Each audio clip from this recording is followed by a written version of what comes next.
Fui nos painéis dos webcomunistas CCXP, foram bem superficiais. Adorei o vídeo sobre a CCXP. Pois é, esse tem outro ponto, assim, falando assim, tu criticou, mas tu nem viu a fala. Mas a crítica não é sobre a fala, é sobre a ida mesmo. Se fosse, mas eles foram lá, abriram o Manifesto Comunista e começaram a ler. Não muda. Não muda o que eu estou querendo dizer. A questão é isso que às vezes a galera tem dificuldade de entender. Porque isso tem a ver, galera, aí nessas horas vem a coisa do professor. A gente é muito difícil lutar contra o senso comum, e a gente é dotado de vários sensos comuns. Um é o senso comum da excepcionalidade do indivíduo, isso tem a ver com uma educação cristã, que mesmo os que se dizem ateu repetem. Né? Então, assim, eu tenho uma essência, uma alma, uma personalidade. Então, bicho, não, você é um sujeito que é elaborado pela somatória das relações que você tem. Tá? Não tem nada de excepcional em ti. Nem em mim, ninguém. Não tem. Certo? De modo que, dependendo do lugar onde você está, aliás, sempre dependendo do lugar em que você está, aquele sujeito que você é vai ser condicionado. Ponto.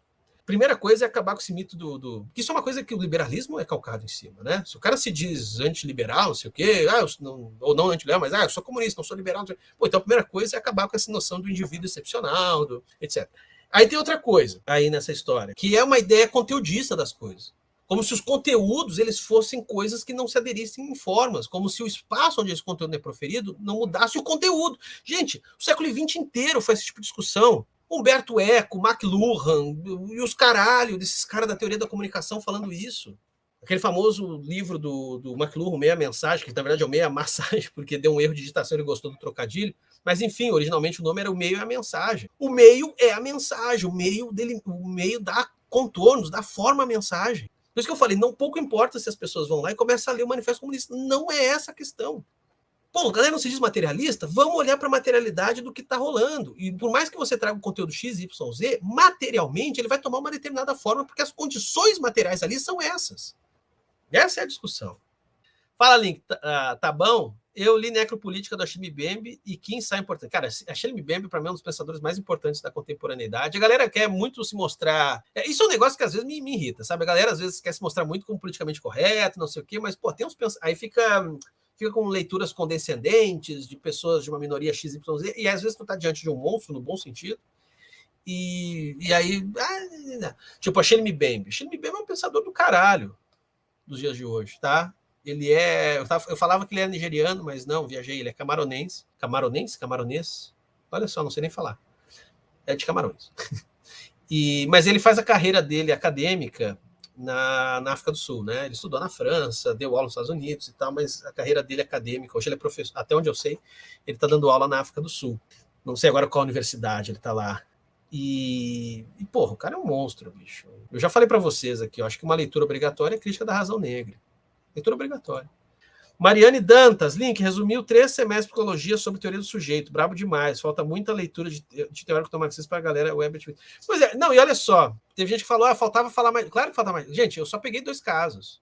Peguei o paradigma do Thomas Kuhn, peguei o dispositivo do Foucault. Dava para pegar os aparelhos de estado do Althusser.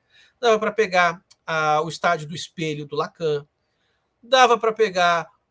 que mais? Tinha outro que eu pensei em usar, qual que era? Para falar sobre teoria do sujeito. Todos eles estão falando mais ou menos a mesma coisa. Porra. As máquinas de captura do Deleuze. Gente, isso tudo mais ou menos é sinônimo. Dispositivo em Foucault, paradigma em Thomas Kuhn, máquina de captura em Deleuze, estágio do espelho em Lacan, aparelho de estado do outro. Claro, tem umas nuances, diferenças aqui, mas os caras estão falando basicamente a mesma coisa. Essa foi a grande contribuição da filosofia do século XX do pós-guerra, foi de pensar a formação do eu a partir de um processo de alteridade. Eu acho que tudo é meio sintetizado naquele textinho difícil do Derrida chamado de Ferrance, que ele faz um trocadilho com diferença, ele escreve diferença de um jeito diferente lá Sim, ele faz isso, ele escreve diferença de um jeito diferente. Então, enfim, recomendo que vocês leiam essas coisas aí. E o Althusser é marxista, né? Roberval não viu... Aliás, o próprio Foucault, tá? O próprio Foucault, ele tinha umas tretas com os marxistas da época dele, mas o Foucault sempre foi um cara que reconheceu demais a contribuição do Marx. Aliás, eu não lembro do Foucault falando mal de Marx. Deixa eu comentar um negócio legal com vocês. Isso é o quê? Anos 90? Ou já era anos 2000? Foi ali na virada, agora não vou lembrar exatamente quando. Teve uma polêmica na Alemanha entre o filósofo Peter Sloterdijk e o Habermas. E eu já falei para vocês, Peter Sloterdijk é um dos filósofos mais importantes para mim, assim.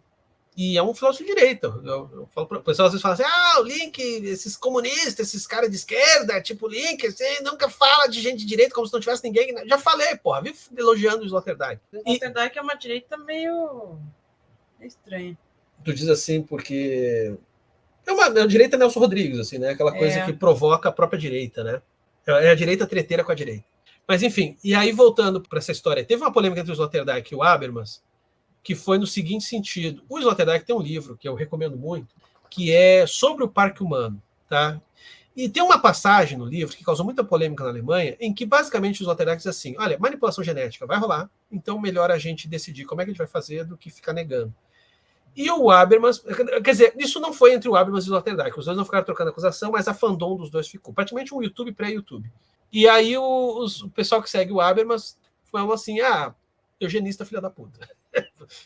Até hoje, esses dias eu vi um papo do Sloterdijk com o Zizek na TV, nem sei que emissora é aquela, e eu vi os dois falando, e até hoje o Sloterdijk leva na piada a acusação de que ele é um neonazista. O lance é que eu tô com o Sloterdijk, cara. Vai rolar.